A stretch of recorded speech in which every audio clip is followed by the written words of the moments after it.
أعوذ بالله من الشيطان الرجيم. اذهب إلى فرعون إنه طغى فقل هل لك إلى أن تزكى وأهديك إلى ربك فتخشى. ഏറെ പ്രിയം നിറഞ്ഞവരെ, അസ്സലാമു അലൈക്കും വറഹ്മത്തുള്ളാഹി വബറകാതുഹു. ബനു ഇസ്രായേൽ സമൂഹത്തിൻ്റെ ഒരു ചരിത്രവും അതിലെ പാഠങ്ങളുമാണ് നമ്മൾ തുടങ്ങി വെച്ചത്. മൂസാ നബി അലൈഹിസ്സലാമക്ക് അല്ലാഹു സുബ്ഹാനഹു തആല അദ്ദേഹത്തിന് നുബൂവത്ത് നൽകുകയും അങ്ങനെ നുബൂവത്ത് നൽകി അദ്ദേഹത്തെ ഈജിപ്തിലേക്ക് മടക്കി അയക്കുകയും ചെയ്യുകയാണ്. അദ്ദേഹത്തോട് ഏൽപ്പിക്കുന്ന ഏറ്റവും പ്രധാനപ്പെട്ട പണി എന്ന് പറയുന്നത് ഫറോവയുടെ അടുത്ത് പോകണം, കൊട്ടാരത്തിൽ ചെല്ലണം, എന്നിട്ട് ഫറോവയോട് സംസാരിക്കണം. അപ്പോൾ മൂസാ നബി അലൈഹിസ്സലാം കൂടെയുള്ള അദ്ദേഹത്തിൻ്റെ സഹോദരനെ കൂടി നബിയാക്കാൻ വേണ്ടിയിട്ട് പറയുന്നുണ്ട്. അങ്ങനെ 2 പേരോടും കൂടി പോകാനാണ് പറയുന്നത്. അങ്ങനെ പോയിട്ട് ഫറോവയോട് പറയേണ്ടത് എന്താ? അള്ളാഹിനെ കുറിച്ച് പറയണം, ദീനുൽ ഇസ്ലാമിനെ കുറിച്ച് പറയണം, ഫറോവയെ ഇസ്ലാമിലേക്ക് ക്ഷണിക്കണം. അങ്ങനെ അതുപോലെ തന്നെ രണ്ടാമതൊരു കാര്യം ഏൽപ്പിക്കുന്നുണ്ട്. അദ്ദേഹം ചെയ്തുകൊണ്ടിരിക്കുന്ന അനീതിയും അക്രമവും അവസാനിപ്പിക്കണം. ബനു ഇസ്രായേൽ സമൂഹത്തെ പീഡിപ്പിച്ചുകൊണ്ടിരിക്കുകയാണ്, അത് അവസാനിപ്പിക്കാൻ വേണ്ട പണികൾ ചെയ്യണം. മൂസാ നബി അലൈഹിസ്സലാം ഫറോവയുടെ കൊട്ടാരത്തിലെത്തുന്നുണ്ട്. എന്നിട്ട് ഈ കാര്യങ്ങളൊക്കെ പറയുന്നുണ്ട്. ഫറോവ ആരാ? ഫറോവ ഞാനാണ് ദൈവം എന്ന് പറഞ്ഞ് അഹങ്കരിക്കുന്ന ആളായിരുന്നു. ഈ വാക്കുകൾ കേട്ടൊന്നും ഫറോവക്ക് അതിനോട് ഒരു തരത്തിലുള്ള താല്പര്യവും തോന്നിയില്ല എന്ന് മാത്രമല്ല, അതിനെ ഇല്ലാതാക്കാനുള്ള പ്രവർത്തനം ചെയ്തത്. നീ ഈ കൊട്ടാരത്തിൽ വളർന്നവനല്ലേ എന്നൊക്കെ ചോദിച്ച് നീ എൻ്റെ മുന്നിൽ വന്ന് ഇത്രയൊക്കെ പറയാനായോ എന്നൊക്കെ ചോദിക്കുന്നുണ്ട്. എന്നിട്ട് മൂസാ നബി അലൈഹിസ്സലാം അദ്ദേഹത്തിന് അള്ളാഹു നൽകിയിട്ടുള്ള മുഅ്ജിസത്ത് ഉണ്ടായിരുന്നു, അത്ഭുത പ്രവർത്തനത്തിൻ്റെ ഒരു അടയാളം. അത് വടിയിട്ടാൽ പാമ്പാകും. അതൊക്കെ കാണിച്ചു കൊടുക്കുമ്പോൾ അദ്ദേഹം ഫറോവ പറഞ്ഞു, ഇതിനേക്കാൾ വലിയ മാജിക്കുകാർ എൻ്റെ അടുത്തുണ്ട്. ആ സംഭവമൊക്കെ നമുക്ക് അറിയാവുന്നതാണ്, അതിലേക്ക് ഞാൻ കിടക്കുന്നില്ല. അപ്പോൾ അതിലൊക്കെ വിജയിച്ചു. അങ്ങനെ ഒരുപാട് ആളുകൾ ഇസ്ലാമിലേക്ക് വന്നു, മൂസാ നബിയുടെ ദഅവത്ത് സ്വീകരിച്ചു. ഫറോവക്ക് വീണ്ടും ദേഷ്യം അധികരിച്ചു. ഫറോവയും ഫറോവയുടെ സൈന്യവും അദ്ദേഹത്തിൻ്റെ മന്ത്രിമാരുമൊക്കെ മൂസാ നബിയെയും ബനു ഇസ്രായേലിനെയും ഇല്ലാതാക്കാൻ തീരുമാനിക്കുകയാണ്. മൂസാ നബി അലൈഹി സ്വലാമക്ക് 3 പണികളാണ് നിർവഹിക്കാനുണ്ടായിരുന്നത്. ഒരു പണി എന്ന് പറയുന്നത്, അവിടെ ഒരു സമൂഹം ഉണ്ടല്ലോ, ബനു ഇസ്രായേൽ എന്ന് പറഞ്ഞ മൂസാ നബിയൊക്കെ ജനിച്ചൊരു സമൂഹം. കാലങ്ങളായി ഈ ഫറോവമാരുടെ പീഡനങ്ങളും അക്രമങ്ങളൊക്കെ ആയിട്ട് അവർ സാമ്പത്തികമായും സാമൂഹികമായും വിശ്വാസപരമായിട്ടൊക്കെ തകർന്നു പോയവരാണ്. അവർക്ക് വിശ്വാസമൊന്നും ശരിയില്ലായിരുന്നു. നിസ്കാരം പോലും ഇല്ലാത്ത സമൂഹമായിട്ട് മാറിയിരുന്നു. മൂസാ നബിക്ക് ചെയ്യാണ്ടായിരുന്ന ഏറ്റവും പ്രധാനപ്പെട്ട പണി ആ സമുദായത്തിന് ദീനൊക്കെ നന്നാക്കുക എന്നുള്ളത്, ഓരോ വിശ്വാസം ഉറപ്പിക്കുക, ഓർക്ക് നിസ്കാരം അടക്കമുള്ള കാര്യങ്ങളൊക്കെ ശരിയാക്കുക, അങ്ങനെ നല്ല വിശ്വാസികളായി മാറ്റുക എന്നുള്ളതാണ് ഒരു പണി എന്ന് പറയുന്നത്. രണ്ടാമത്തെ പണി എന്താ? രണ്ടാമത്തെ പണി ഫറോവയടക്കം അവിടെ ഉണ്ടായിരുന്ന മറ്റു വിശ്വാസികളല്ലാത്ത ആളുകളുണ്ടായിരുന്നു, അവരെ ദീനിലേക്ക് ക്ഷണിക്കുക, ഇസ്ലാമിക പ്രബോധനം ചെയ്യുക, അവർക്ക് ദീനിനെ പരിചയപ്പെടുത്തുക, അതിലേക്ക് അവർ വിളിക്കുക. ആ പണിയാണ് അദ്ദേഹത്തിന് മറ്റൊന്ന് ചെയ്യേണ്ടത്. മൂന്നാമതൊരു പണി കൂടി ഉണ്ടായിരുന്നു, അവിടെ പീഡിപ്പിക്കപ്പെടുന്ന സമൂഹത്തെ വിമോചിപ്പിക്കുക, അവർക്കെതിരായ അനീതികളും അക്രമവും അവസാനിപ്പിച്ച് അവർക്ക് നീതിയോടുകൂടി സമാധാനത്തോടുകൂടി അന്തസ്സോടുകൂടി ജീവിക്കാനുള്ള സാഹചര്യം ഒരുക്കുക. ഈ 3 പണികൾ മൂസാ നബി അലൈഹി സ്വലാമക്ക് നിർവഹിക്കാണ്ടായിരുന്നു. നമ്മൾ ജീവിക്കുന്ന ഇന്ത്യയുമായിട്ട് നോക്കുമ്പോൾ ഇതിന് വലിയ സാമ്യതകളുണ്ട്. ബനു ഇസ്രായേൽ സമൂഹത്തെ പോലെ ഇവിടെ ഒരു മുസ്ലിം സമുദായമുണ്ട്. പല രൂപത്തിൽ പീഡിപ്പിക്കപ്പെടുന്നവരാണ്. അന്നവിടെ ആൺകുട്ടികൾ കൊല്ലപ്പെട്ടിരുന്നെങ്കിൽ ഇന്ന് മുസ്ലിം സമൂഹത്തിലെ ചെറുപ്പക്കാരെ പലപ്പോഴും ജയിലിലടക്കുന്നു. നിരപരാധികളായ ഒരുപാട് ചെറുപ്പക്കാർ ജയിലിലടക്കത്താണ്. അതുപോലെ തന്നെ പലയിടത്തും പലതരത്തിലുള്ള കലാപങ്ങൾ എന്ന പേരിൽ പലതരത്തിലുള്ള പ്രശ്നങ്ങൾ ഉണ്ടാക്കിയിട്ട് മുസ്ലിങ്ങളായ ആളുകളെ കൊല്ലുന്നു. അതുപോലെ തന്നെ അവർക്ക് പൗരത്വം നിഷേധിക്കുന്നു, അവരുടെ വീടുകൾ ബുൾഡോസർ വെച്ച് തകർക്കുന്നു.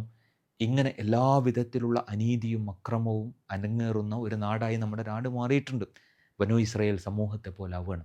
അപ്പോൾ ഇവിടെ നമുക്ക് ചെയ്യാനുള്ളത് എന്താ? ഒന്ന്, മുസ്ലിം സമൂഹത്തെ വിശ്വാസപരമായി അനുഷ്ഠാനപരമായി ദീനീപരമായിട്ടൊക്കെ ശക്തരാക്കി നിലനിർത്തുക എന്നുള്ളതാണ്. കാരണം നമുക്ക് അതിജയിക്കാൻ അത് വേണം. രണ്ടാമത്തെ പണി എന്താണ്? ഇവിടെ ഇസ്ലാമിനെക്കുറിച്ച് അറിയാത്ത ഒരുപാട് മനുഷ്യന്മാരുണ്ട്. ഇപ്പം ഇന്ത്യയിൽ എത്ര കോടി മനുഷ്യന്മാരുണ്ട്? 145 കോടി മനുഷ്യന്മാരുണ്ട്. അതിലിപ്പോൾ മാക്സിമം മുസ്ലിങ്ങൾ എത്ര ഉണ്ടാവും?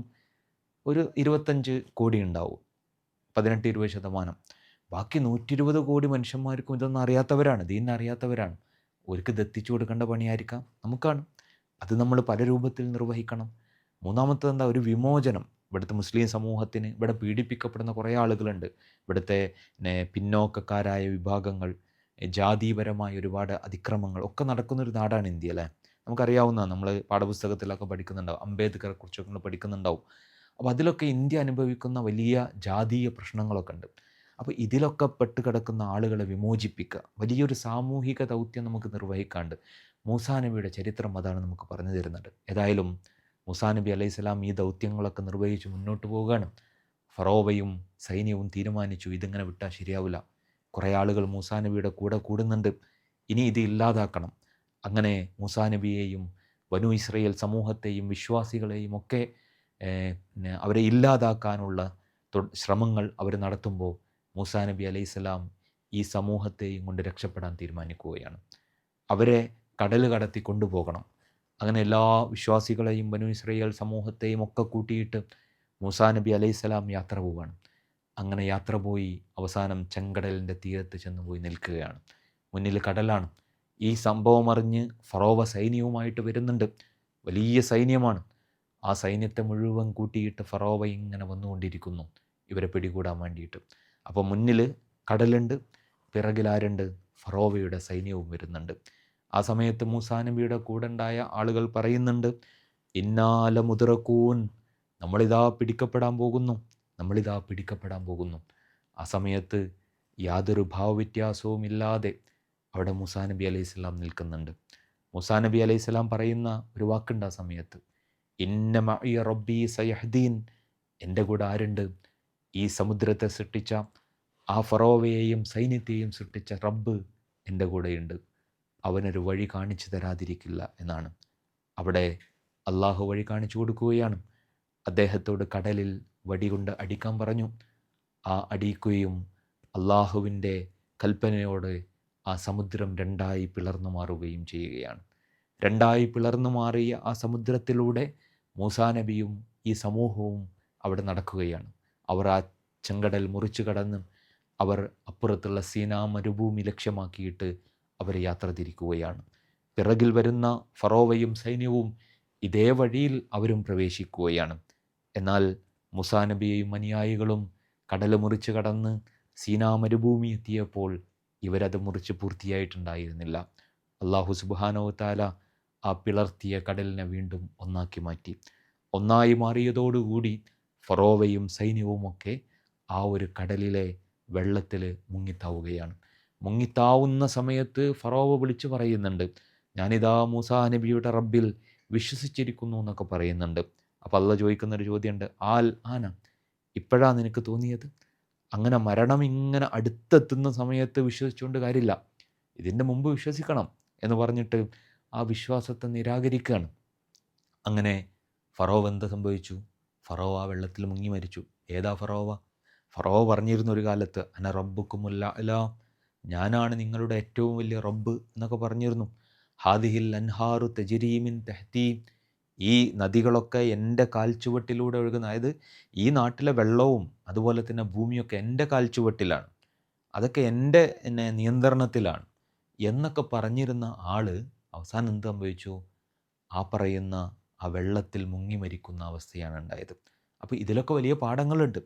ഭൂമിയിൽ അഹങ്കരിക്കുകയും ആ രൂപത്തിൽ ഞാനാണ് വലിയവൻ എന്ന് കരുതുകയും ചെയ്യുന്ന ആളുകളൊക്കെയും വളരെ നിസ്സാരരാണ്. അവർക്ക് മരണസമയത്ത് യാതൊരു തരത്തിലും അവർക്ക് രക്ഷപ്പെടാൻ കഴിയാത്ത വിധത്തിൽ ഫറോവ മുങ്ങി മരിച്ചു. ഫറോവയെ ഒരു അടയാളമായി അള്ളാഹു ആ ശരീരത്തെ അവശേഷിപ്പിച്ചതൊക്കെ നമുക്ക് ഇന്നും ഫറോവയുടെ ശരീരം അവിടെ സൂക്ഷിച്ചിട്ടുണ്ട്. ഈ മൂസാ നബിയുടെ കാലത്തുണ്ടായ ഫറോവ, അത് നമ്മൾ പറഞ്ഞിരുന്നു, ഫറോവ എന്ന് പറഞ്ഞാൽ ഒരു രാജവംശമാണ്, അതിൽ കുറേ ആളുകളുണ്ട്. മൂസാ നബിയുടെ കാലത്തുണ്ടായിരുന്ന ഫറോവയുടെ പേര് റംസീസ് രണ്ടാമൻ എന്നാണ് എന്ന് ചരിത്രകാരന്മാരൊക്കെ പറയുന്നുണ്ട്. ഏതായാലും കടൽ കടന്ന മൂസാ നബിയും അനുയായികളും സീനാ മരുഭൂമിയിലെത്തുകയാണ്. അങ്ങനെ പിന്നീടുള്ള ഒരു ചരിത്രം അവരുടെ ആ മരുഭൂമിയിലുള്ളൊരു ചരിത്രമാണ്. അവിടെ ഒരുപാട് പാഠങ്ങൾ, ഗുണപാഠങ്ങൾ, ചരിത്രങ്ങളൊക്കെ ബനു ഇസ്രയേലുമായി ബന്ധപ്പെട്ട് കാണാൻ കഴിയും.